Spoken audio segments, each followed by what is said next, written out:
எல்லாரையும் அலோவ் பண்ணாமல் வெளியே நின்று வச்சு தானே நமக்கு பூஜையெல்லாம் பண்ணி கொடுக்குறாங்க. அதுக்கான அதிகாரிகள் அந்த பூஜையை பண்ணுறாங்க, நம்ம வெளியே நின்று பார்க்குறோம். அதே மாதிரி தான் சித்த புருஷர்களையும் தள்ளி நின்று பாருங்களேன். ஏன் காலை போய் தொட்டாதான் அவங்க ஆசீர்வாதம் பண்ணுவாங்கன்னு என்ன ஒரு தப்பான ஒரு புரிதல்.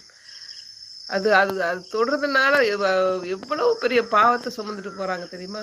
மக்கள் அறியாமையில ஓடி போய் அந்த அம்மா நடந்து வரும்போதே ஓடி போய் காலை பிடிச்சி இழுக்கிறாங்க. என்ன ஒரு மடத்தனம் இல்லையா?